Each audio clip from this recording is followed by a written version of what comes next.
समाजवादी परिवार में सब कुछ ठीक नहीं चल रहा है। अखिलेश यादव के चाचा और प्रगतिशील समाजवादी पार्टी के संस्थापक शिवपाल यादव का अगला कदम पूरे प्रदेश में नया राजनीतिक समीकरण गढ़ने वाला है। खास करके जो ओबीसी वोटों की राजनीति है उसमें भारतीय जनता पार्टी को कई मील आगे समाजवादी पार्टी से लेकर जाएगा। अखिलेश यादव से बेइज्जत होने के बाद आहत शिवपाल यादव की कल योगी आदित्यनाथ से उनके सरकारी आवास पर मुलाकात शाम को होती है, तकरीबन 20 मिनट की। उसके बाद शिवपाल यादव का पाला बदलना लगभग तय माना जा रहा है।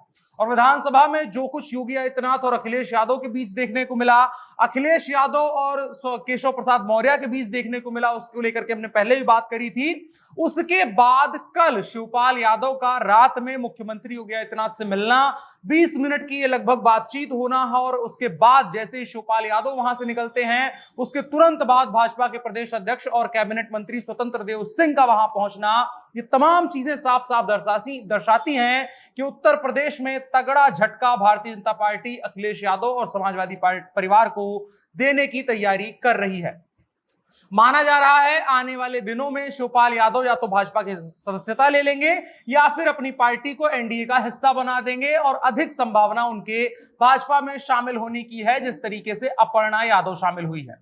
बहुत सारे समीकरण हैं, चुनाव कहां से लड़वाया जाएगा, किस तरीके से लड़वाया जाएगा, शिवपाल यादव के बेटे को कैसे फिट किया जाएगा, और एक तरीके से जो समाजवादी पार्टी की यादव वोटों की राजनीति है उसके बरक्स सब भारतीय जनता पार्टी अपनी ही पार्टी में किस तरीके से यादव वोटों की नई राजनीति गढ़ना शुरू करेगी, जिससे अभी तक भाजपा लगभग महरूम रही है। आइए इसी को समझने की कोशिश करते हैं। नमस्कार, मेरा नाम है अनुराग मिश्रा और आप देख रहे हैं जनता जंक्शन। तो कल योगी आदित्यनाथ से शिवपाल यादव की मुलाकात हुई है, 20 मिनट की मुलाकात रही। उसके बाद अलग अलग समीकरण बन रहे हैं। दो समीकरण हैं जो हमको समझ में आ रहे हैं, जो आमतौर पर सबको समझ में आ रहे हैं। एक की भारतीय जनता पार्टी उन्हें राज्यसभा भेज सकती है। जसवंत नगर की सीट खाली होने के बाद शिवपाल यादव के बेटे आदित्य यादव को चुनाव लड़वाया जाएगा।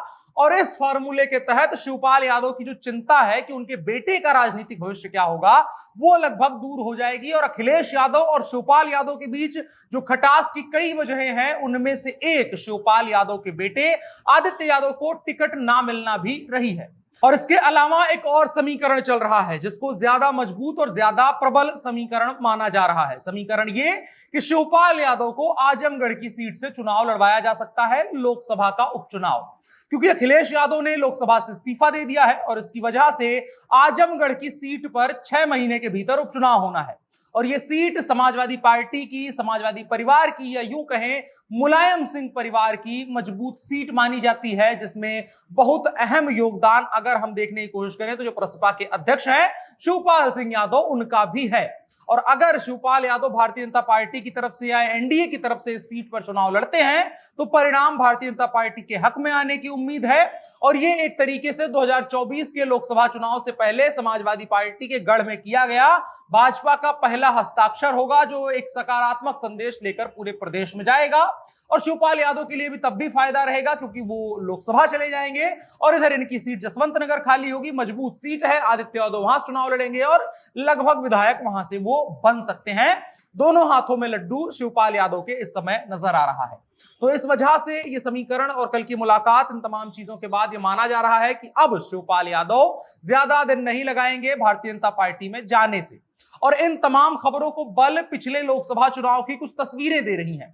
पिछले लोकसभा चुनाव के पहले शिवपाल यादव के भाजपा में जाने की पूरी बिसात बिछ चुकी थी, लेकिन बाद में शिवपाल यादव खुद ही पीछे हट गए थे।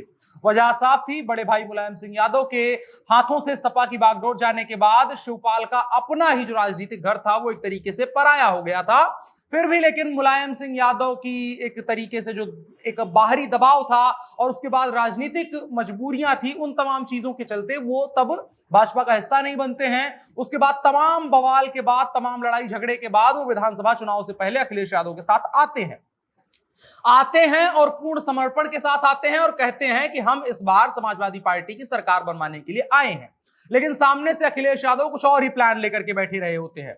100 सीट की बातचीत हुई होती है शिवपाल सिंह यादव की अगर बात माने, और मिलती सिर्फ एक है शिवपाल यादव को, जबकि शिवपाल यादव बार बार ये कह रहे थे और लगभग सभी ने यह माना था कि 15-20 तो विजेता उम्मीदवार, जीतने वाले उम्मीदवार शिवपाल यादव के थे, लेकिन उनको नहीं मिला और उसकी कसक उनके दिल में हर मौके पर दिखी। और उसके बाद जब विधायक दल की बैठक हुई, विधानमंडल दल की बैठक हुई, उसमें भी शिवपाल यादव को ना बुलाया जाना एक तरीके से झटका था शिवपाल यादव के लिए। एक वक्त पर मुलायम जब सपा के मुखिया होते थे तो शिवपाल यादव हमेशा सपा में 2 नंबर की हैसियत रखा करते थे, उनका सम्मान हुआ करता था। लेकिन जब से सपा की कमान अखिलेश यादव के हाथों में आई है, तब से सम्मान न मिलने की वजह से वो दूरियां बढ़ती चली गई और पिछले जो विधानसभा का चुनाव था उसने आखिरी हस्ताक्षर कर दिया इन दोनों के संबंध विच्छेद पर। अब शिवपाल यादव क्या कदम उठाएंगे वो देखने वाली बात होगी और आने वाले कुछ ही दिनों में यह तस्वीर साफ भी हो सकती है। आप क्या सोचते हैं कमेंट बॉक्स में बताएं, और किस तरीके से यादव वोटों पर पहली बार भारतीय जनता पार्टी एक तरीके से लालायित नजर आ रही है और भाजपा को भी नजर आ रहा है कि यादव वोट उसकी तरफ आ सकते हैं। तो आप क्या मानते हैं, क्या शिवपाल यादव और आदित्य यादव का साथ में आना और साथ में अपर्णा यादव है, उसके बाद जो यादव वोटों की एक प्रोग्रेसिव लॉबी है, क्या वो भाजपा के साथ आएगी?